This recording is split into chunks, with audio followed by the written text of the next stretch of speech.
जैसे डूबते को तिनके का सहारा होता है और हम और आप जब कष्ट में होते हैं या संकट में होते हैं तो अपने इष्ट को, अपने भगवान को, अपने ऊपर वाले को याद करते हैं, वैसे ही जब जब भारतीय जनता पार्टी और नरेंद्र मोदी जी कष्ट में होते हैं तो वो अपने सबसे प्रबल शस्त्र ईडी को निकालते हैं और हर उस राज्य में भेजते हैं जहां पर उनकी करारी हार होने वाली होती है, बौखलाकर और घबराकर।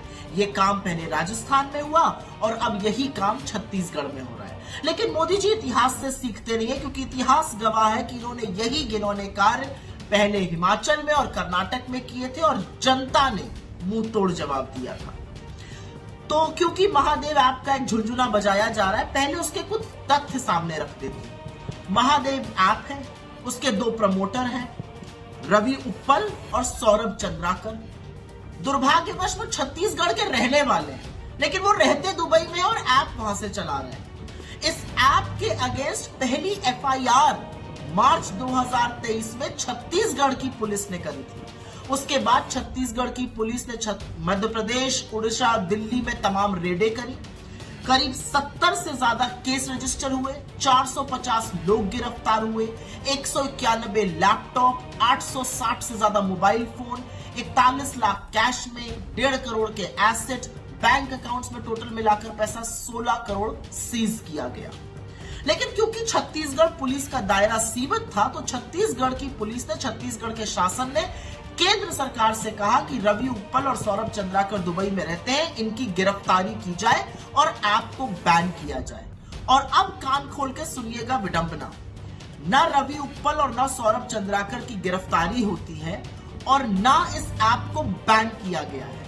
असलियत तो यह है कि नरेंद्र मोदी जी, भारतीय जनता पार्टी की सरकार और निर्मला सीतारमण जी ने मिलकर बेटिंग मतलब जुए को एक धंधा बनाकर रख दिया और 28% जीएसटी वसूला जा रहा है। तो हम क्यों ना ये कहें कि महादेव ऐप से आपको पैसा मिल रहा है, खूब भाजपा के कोष भर रहे हैं और जो जिस सरकार के एफआईआर पे ईडी का केस हुआ था, जो ईडी का सारा केस है वो छत्तीसगढ़ सरकार की मार्च की एफआईआर पर आधारित है।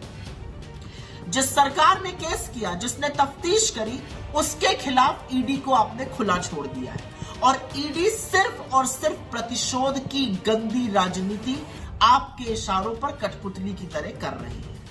अगर आपको लगता है, और लेकिन मैं ये चाहती हूं मोदी जी कि ये काम आप और करिए, क्योंकि विनाश काले विपरीत बुद्धि। आप और ईडी और सीबीआई और इनकम टैक्स भेजिए, लोगों को पता तो चले कि आप किस हद तक गिर सकते हैं और आप कितने घबराए हुए हैं। मैं तो चाहती हूं कि ये जो घोर पाप आप छत्तीसगढ़ और राजस्थान जैसी जगहों में कर रहे हैं, ये आप और कीजिए, क्योंकि जब आप ये कीजिएगा नहीं तो लोगों को पता कैसे चलेगा और आपका जो पाप का घड़ा है ना, वो भी तो भर रहा है, वो भी तो फूटेगा।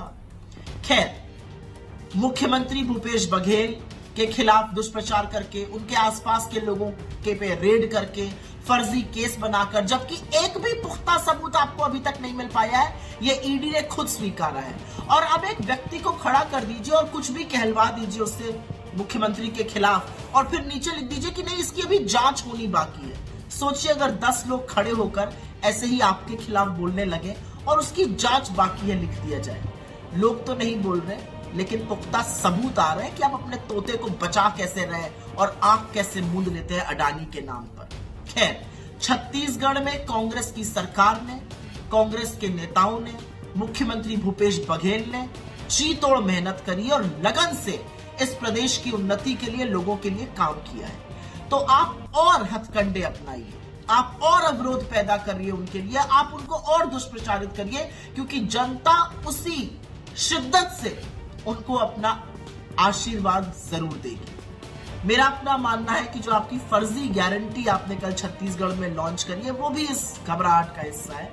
लेकिन कोई बात नहीं, ईडी, सीबीआई, इनकम टैक्स आपके सबसे प्रबल घटक दल है। लेकिन याद रखिएगा, घटक दलों की उपयोगिता तभी तक है जब तक लोग आपके पास वोट देने आए। छत्तीसगढ़, राजस्थान, मध्य प्रदेश, तेलंगाना और मिजोरम, हर जगह डिब्बा गोल होने वाला है।